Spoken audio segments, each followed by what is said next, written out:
penyembuhannya itu akan lebih lama dan lebih susah dibandingkan kalau pas terkena langsung dikeluarkan. Bisa langsung mengancam terjadi kebutaan nggak sih dok? Bisa. Hmm. Ada beberapa pasien bayi datang ke saya dengan belek yang sangat banyak dan matanya merah. Baru usia belum sebulan. Saya tanya, ini emang lahirnya udah seperti ini? Oh enggak dok, enggak kayak gini. Sejak beberapa hari yang lalu. Sebelumnya diapain? Itu ada bunga apa, saya lupa ya, ada bunga. Jadi disuruh sama neneknya, bunganya itu direndam di air rendaman bunga itu harus diteteskan ke bola mata anaknya.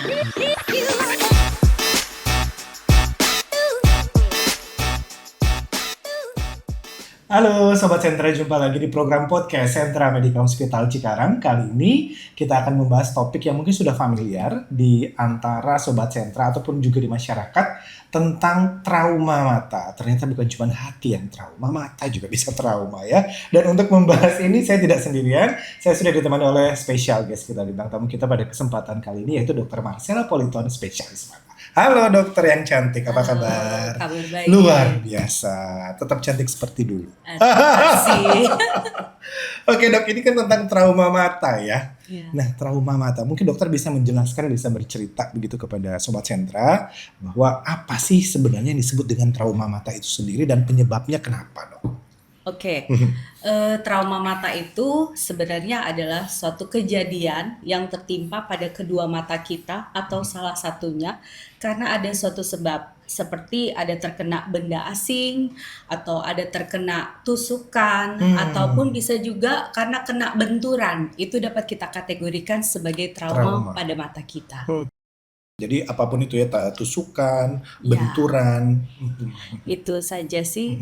Jadi kalau ada sesuatu yang menyakiti mata kita, ada sesuatu benda itu dapat kita katakan sebagai trauma pada mata kita. Kalau debu terus kita kucek-kucek, bisa trauma nggak? Sebenarnya dengan mengucek itu pun sudah trauma pada mata kita. Tapi secara spesifik ada yang bisa mengganggu penglihatan, tapi ada juga yang tidak akan mengganggu penglihatan kita. Ini menarik, kita akan bahas mana yang mengganggu dan mana yang enggak. Iya. Nah, mungkin masuk pada jenis-jenis trauma mata yang paling umum kali ya dok. Iya. Seperti apa sih dok jenis-jenisnya? Jadi trauma mata itu sebenarnya ada dua macam. Ada trauma tumpul, artinya hanya terkena benturan saja atau dikucek pun itu trauma tumpul bisa kita kategorikan. Tapi ada juga trauma tajam. Trauma tajam pun itu bisa kita bagi dua. Ada trauma tajam yang tembus dan ada yang tidak tembus. Jadi yang penetrating dan non penetrating. Seperti itu. Jadi ada dua pembagian secara umum dokter secara ya. umum. Oke. Nah, kalau di antara jenis-jenis tadi dok, mana jenis trauma yang berbahaya, yang membahayakan? Kalau dari saya, trauma mata itu sebenarnya kalau dia kategori membahayakan, entah dia tumpul ataupun dia tajam, tapi kalau sudah mengganggu penglihatan, itu sudah sangat berbahaya. Karena dia tidak hanya melukai atau mengakibatkan gangguan pada mata bagian depan, tapi bisa melukai atau mengganggu bagian dari mata itu dari depan, dari kornea, ataupun sampai ke saraf matanya. Atau bisa juga mengakibatkan sampai perdarahan di belakang dari bola mata. Begitu. Oke. Nah kalau gitu dok, sebenarnya apa tanda-tanda yang menunjukkan bahwa trauma mata itu sudah dalam kondisi serius dok? Oke, yang paling pertama tandanya pasti penglihatannya menurun. Jadi ketika kita kena pukulan ataupun kita kena ketusuk sesuatu, entah dia dahan pohon atau mungkin lagi kerja lagi, biasanya orang yang lagi paku tuh pakunya terpental ke mata, terus tiba-tiba penglihatan jadi tidak bisa melihat, buram sama sekali, itu sudah dianggap sesuatu yang serius.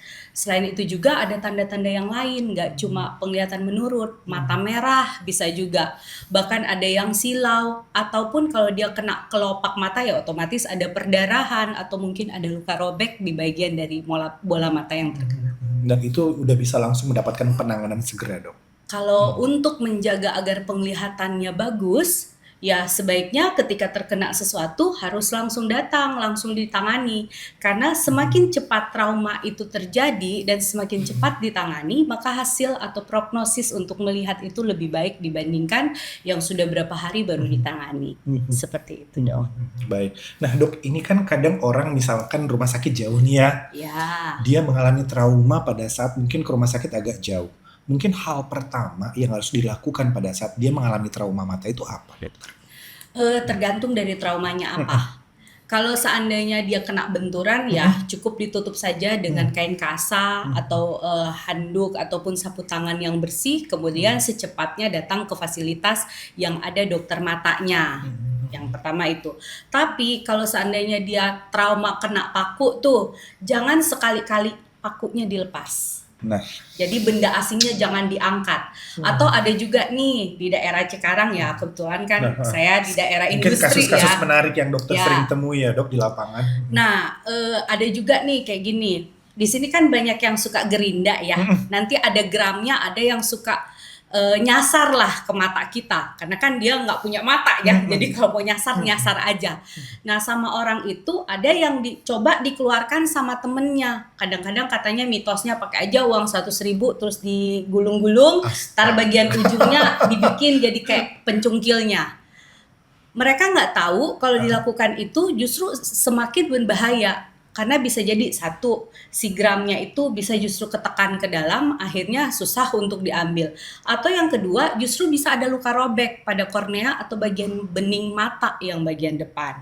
Jadi kalau kasus-kasus kayak gitu, sebaiknya nggak usah diapa-apain. Lebih baik ditutup aja, pergilah ke fasilitas yang ada dokter matanya agar supaya benda asingnya itu bisa dikeluarkan.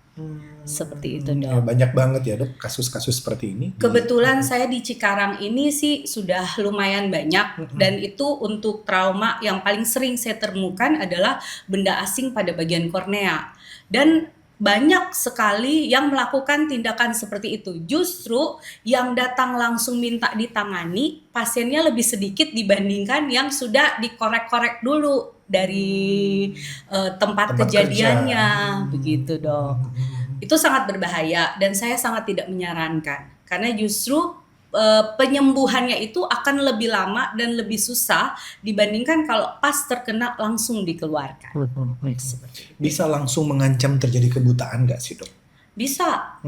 Memang sih nggak langsung saat Langsung itu saat itu juga. ya. Tapi kalau tergantung dari trauma seperti apa. Kalau seandainya dia trauma tajam, saya juga beberapa ada kasus di sini terkena besi sampai robek bagian korneanya atau laserasi.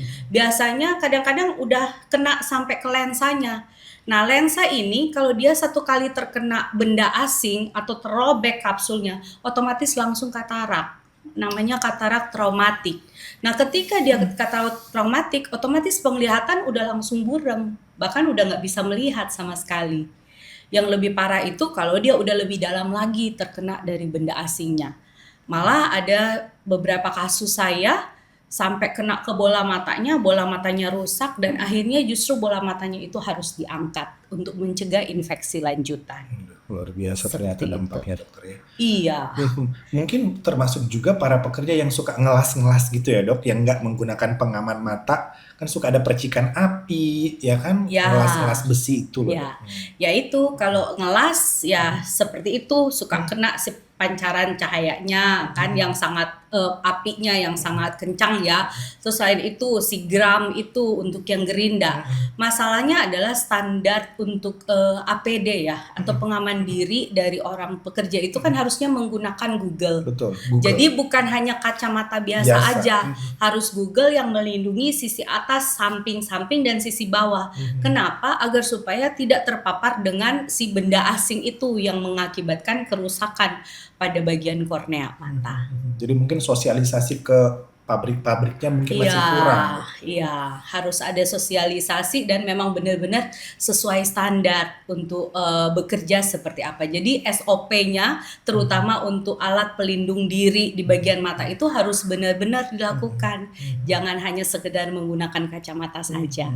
Wah, ini menarik nih pesan nih buat di sekitar rumah sakit kan banyak Iya, industri ya dok iya. ya. Betul. Jadi mulai sekarang sudah bisa aware, mungkin kalau belum tersosialisasi bisa mengusulkan kepada Iya, manajemen ya betul dari sekali. kantornya begitu. Nah, baik dok. Nah, selain tadi teman-teman para pekerja, kira-kira profesi apa saja yang rawan terjadi trauma mata ini dok? Eh, Kalau saya tidak mengeneralisasi profesi apa ataupun bagian yang seperti apa yang akan lebih rentan untuk terkena trauma mata. Jadi dari anak kecil pun sebenarnya bisa berpotensi. Nggak usah itu Dokter Helmi, orang bermain badminton aja, bulu tangkis, kadang-kadang itu si shuttlecocknya Dok. suka nyasar Betul, ke mata. betul. Terjadilah benturan. Nah, memang cuma benturan seperti itu saja, tapi ketika dilihat ada perdarahan di dalam bola mata. Itu bagian dari trauma mata juga, begitu. Kan berarti aktivitas olahraga Iya, juga harus hati-hati. Begitu. Kalau bisa masih pakai Google, ya pakai Google. Tapi ya setidaknya kita harus lebih aware lagi. Jadi saya tidak membatasi hanya di kalangan industri aja, enggak. Ini bisa terjadi pada siapa saja, pada umur berapa saja, pada jenis pekerjaan apa saja. Meskipun sih secara survei tahun 2018 paling sering dan paling rentan itu pada usia pekerja dan jenis kelamin laki-laki. Tapi ya untuk kewaspadaan bagi diri sendiri, entah dia masih muda, umur pekerja, ataupun dia sudah lanjut usia, sebaiknya harus segera waspada agar supaya tidak terjadi trauma pada mata kita. Seperti itu dok. Oke, ini menarik nih dok. Nah, kalau kebiasaan sehari-hari nih dok, kebiasaan sehari-hari seperti apa yang tanpa sadar dilakukan dan bisa menjadi trauma mata selain tadi ngucek-ngucek itu dok? Kalau kebiasaan sehari-hari yang tanpa kita sadar, saya rasa nggak ada ya. Jadi kalau dianggap trauma itu selalu harus ada pencetusnya. ya. Iya, seperti itu. Jadi paling ya tadi ngucek-ngucek mungkin karena tangannya kotor ya dok ya. Ya, Kita nggak cuci misalnya tangan, betul. ada debu atau mungkin kan tangan kita nggak tahu ada berapa banyak kumannya, bisa kena ke mata kita justru terjadi infeksi. Itu sih kalau secara sederhananya. Tapi kalau mau lebih kompleks lagi ya itu terkena benturan bisa, baru terkena tusukan atau terkena benda tajam ataupun terkena debu saja ujung-ujungnya bisa infeksi begitu. Kalau itu penyebab yang lain gitu loh. Penyebab yang secara tidak langsung, tapi kalau yang langsung yaitu yang trauma tumpul ataupun trauma tajam. Oke. Nah dok, pada saat proses pengobatan atau proses diagnosa itu sendiri dok, apa proses diagnosanya itu seperti apa? Tindakan-tindakan yang dilakukan dokter mata itu seperti apa dok? Kalau untuk diagnosisnya kita lihat penyebabnya apa kan, biasa di anamnesis, kemudian kita periksa visus itu memeriksa ketajaman penglihatan. Jadi melihat biasanya kalau kena salah satu mata aja kita membandingkan antara mata yang satunya yang normal dan mata yang terkena. Kemudian periksa lanjutan ada menggunakan alat yaitu slit lamp untuk melihat keadaan bola matanya. Tapi kalau sekiranya dia ada trauma tumpul atau kena benturan, kita akan melihat dalam bola matanya seperti apa. Jadi nggak hanya melihat segmen anterior atau bagian depannya, tapi bagian belakangnya juga kita periksa. Apakah ada perdarahan? Yang pertama. Atau yang kedua, lepas saraf matanya, dinding mata belakang, atau ada pembengkakan, atau ada traumatik optik neuropati, gangguan pada saraf mata, saraf yang gedenya. Nah, kalau sudah itu bisa juga, kalau tidak bisa teridentifikasi bagian dalam bola mata, ya bisa juga kita lakukan dengan bantuan alat seperti USG. USG khusus untuk mata. Jadi USG nggak hanya untuk ibu hamil aja ya, ada juga USG untuk di mata sendiri. Nah, setelah itu kalau sudah melakukan anamnesis dan pemeriksaan yang lengkap, baru diagnosa kita tegakkan untuk penanganan selanjutnya seperti apa. Seperti itu. Oke. Nah dok, kalau misalkan ada satu kasus ya, penanganannya terlambat. Tadi dokter bilang kan ada yang suka cabut-cabut sendiri. Itu terancam akan terjadi apa sih dok? Ya, Komplikasi terburuknya gitu dok. oke. Kita kalau yang paling buruk ya pasti kehilangan Pasti, bola kehilangan matanya bola ya. mata. Jadi kebutaan ataupun ya paling Tadi parahnya dokter bilang diangkat. Emang diangkat. Karena apa? Kalau dia memang biasanya tuh kalau dia kena benda tajam dibiarin gitu aja matanya merah-merah kan. Terus ternyata dia infeksinya sudah berkelanjutan. Yang mungkin kalau dia langsung ditangani infeksi peradangannya itu bisa dihentikan, tapi kalau terus-menerus dibiarkan infeksinya bisa makin ke dalam dan akhirnya mengakibatkan penyebaran kuman, penyebaran infeksinya itu kerusakan dari bola mata ya otomatis penglihatan udah nggak ada. Mata yang harusnya masih bisa ada di dalam cangkangnya harus diangkat. Kenapa diangkat? Agar supaya si kuman atau infeksinya tuh nggak kemana-mana. Karena kan mata tuh deket banget sama otak. Seperti itu. Penting banget ya karena mata kan organ yang paling, ada yang bilang mata adalah jendela hati ya dok ya. Jadi dari mata ini kita bisa melakukan banyak hal. Nah sayang banget kalau sampai bola mata kita udah nggak ada nih. Nah dok, untuk soal trauma mata yang bisa menyebabkan kebutaan permanen ini bagaimana dok? Dengan apa kebutaan permanen ini, apa pencegahannya seperti apa begitu dok? Kalau saya sih pencegahannya, apapun kejadian yang terjadi di mata Ya. kita, sebenarnya nggak cuma berbicara trauma Ya. mata ya. Apapun dok. Apapun itu, apapun gangguannya, sebaiknya as soon as possible, secepat mungkin langsunglah ke fasilitas kesehatan yang ada dokter matanya biar tertangani. Karena semakin cepat ditangani, hasilnya akan semakin bagus dan penyebaran penyakitnya itu tidak akan semakin kemana-mana. Jadi masih lebih cepat ditangani, lebih oke lah nanti hasilnya dibandingkan kalau kita diamkan begitu saja. Jadi kalau untuk saya sih jangan ngeremehin. Karena gini loh, kalau mata itu dia sekali diangkat tidak ada penggantinya. Ya. Fungsinya langsung hilang sama Betul. sekali. Kalau tangan, kalaupun dia diamputasi mungkin masih ada tangan buatan. Prostesis. Protes ya. Kalau kaki juga sama, Betul. masih bisa menggantikan fungsi. Betul.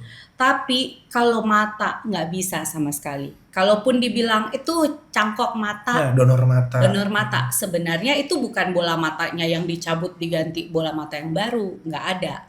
Di mata juga ada protesa, tapi itu hanya untuk lebih ke kosmetik, bukan untuk ke fungsi. Jadi dipasang kelihatan kayak mata kiri sama mata kanan seimbang, tapi untuk fungsi melihat tidak ada. Seperti itu. I see. Oke. Nah, sekarang mungkin dok apa pesan dokter Marcella kepada para orang tua yang mungkin punya anak-anak supaya kesehatan mata anak ini tetap bagus? Karena kan banyak ya dok sekarang kalau kita lihat anak-anak udah pakai kacamata nih, gitu loh. Seperti apa nih dok? Memang ya salah satu juga tantangan bukan hanya orang tua, dokter mata juga ya. Sudah berulang-ulang diedukasikan karena kan zaman semakin canggih ya, teknologi semakin maju, ya. gadget semakin hari semakin canggih. Dulunya kita yang masih nonton layar tancap, sekarang malah udah ada sistem VR. Betul. Yang semakin hari itu semakin sebenarnya membuat mata kita itu jadi terganggu. Nah, kalau saran saya untuk kesehatan mata terutama penglihatan, kalau untuk anak-anak sekalian nih ya kita sekalian. omongin gitu. Batasilah penggunaan gadget pada anak-anak berdasarkan usia. Oke. Begitu ya. Paling Batasi. lama berapa lama sih dok orang tua ngasih? Sebenarnya itu ada batasan umurnya. Oke. Berdasarkan dari umur 2 tahun, ya 15 menit. Terus habis itu naik lagi, ada yang 1 jam. Jangan terus-menerus atau kayak gini nih, oh dia nggak bisa saya kasih makan kalau tidak ada Nah, gadget. Jangan ini. dulu lah seperti itu. Itu kan semuanya karena kebiasaan. Jadi dari masih kecil tuh jangan dibiasain. Kalau udah seperti itu akan terpola ke anaknya sampai besar tidak akan tergantung dengan gadget. Sebisa mungkin sih menjauhi gadget kalau Betul. untuk kesehatan mata anak-anak ya. Karena dari usia dari masih bayi sampai 2 tahun tuh perkembangan bola mata lumayan cepat terus menerus sampai 12 tahun berkembang terus menerus. Kalau perkembangannya itu diganggu dengan aktivitas kita melihat gadget yang kelamaan, yaitu bisa mengakibatkan gangguan pada penglihatan. Matanya bisa ada yang disebut sebagai amblyopia atau mata malas, gangguan perangsangan pada otak untuk melihat jadi terganggu. I see. Oke. Nah ini dok, ada juga yang sering melakukan kebiasaan-kebiasaan yang mungkin dianggapnya sebagai mitos atau apa, nih kita bisa luruskan tentang kompres mata dengan daun atau Wah, bahan tertentu pada saat. Nah, gimana dok? Nah, iya sih. Malah saya pernah mendapatkan di sini ada beberapa pasien bayi datang ke saya dengan belek yang sangat banyak dan matanya merah. Baru usia belum sebulan. Saya tanya, ini emang lahirnya udah seperti ini? Karena ada juga kan yang memang masalah dari sejak melahirkan ya. Oh enggak dok, enggak kayak gini. Sejak beberapa hari yang lalu. Sebelumnya diapain? Itu ada bunga apa, saya lupa ya, ada bunga. Jadi disuruh sama neneknya, bunganya itu direndam di air rendaman bunga itu harus diteteskan ke bola mata anaknya. Wah jangan banget. Pokoknya dalam kondisi apapun, apalagi udah tahu ada mata merah, terus dicuci pakai air sirih atau air daun-daunan, rendaman daun-daunan, jangan, sebaiknya jangan. Kenapa jangan? Karena kan kita nggak tahu apakah benar-benar ini si daunnya benar-benar bersih. Pertama, kedua, nodanya bisa juga membuat getahnya. Nah, kan, ya betul. getahnya itu bisa mengakibatkan gangguan pada si kornea matanya, ataupun kan kita nggak tahu tuh di dalam ada debu atau ada apapun meskipun sudah dipastikan dengan dicuci bersih. Jadi sebaiknya kalaupun matanya tidak ada apa-apa, jangan dikasih air rendaman apapun. Kalaupun matanya ada mata merah, hubungilah rumah sakit, puskesmas yang bisa kira-kira memberikan obat. Kalau memang sakitnya berlanjut, kunjungilah dokter mata terdekat. Ya. Oke, luar biasa nih penjelasannya Dokter Marcella. Dok, terakhir, kalau Sobat Sentra mau konsultasi ke dokter tuh ada di setiap hari apa, jam berapa? Saya adanya di Sentra Medika Cikarang. Harinya ada di hari Senin, jadwal saya pagi dari jam 8 sampai jam 11 siang. Nah, ada juga hari Rabu dan hari Kamis. Nah, itu jadwal saya agak siang dari jam 12 siang sampai jam 2 siang. Itu aja. Oke, jadi ada Senin, Rabu, dan Kamis ya dok ya. Oke, baik. Terima kasih sekali lagi dokter. Sharing knowledge-nya luar biasa. Mudah-mudahan ini yang dengar Sobat Sentra bisa dok, bisa paham ya, apalagi di sekitar Cikarang ini kan banyak banget dokter bilang ya kasus-kasus trauma mata. Mudah-mudahan bisa teredukasi dengan baik dokter. Sehat-sehat dokter, sukses selalu dok ya. Jangan Sama-sama. kapok, kita undang lagi. Oke, siap, kapan saja. Kapan saja, mantap. Baik, demikian obrolan kita bersama Dr. Marcella Politon, spesialis mata. Mudah-mudahan bermanfaat. Kita akan ketemu lagi di program podcast selanjutnya. Sampai jumpa.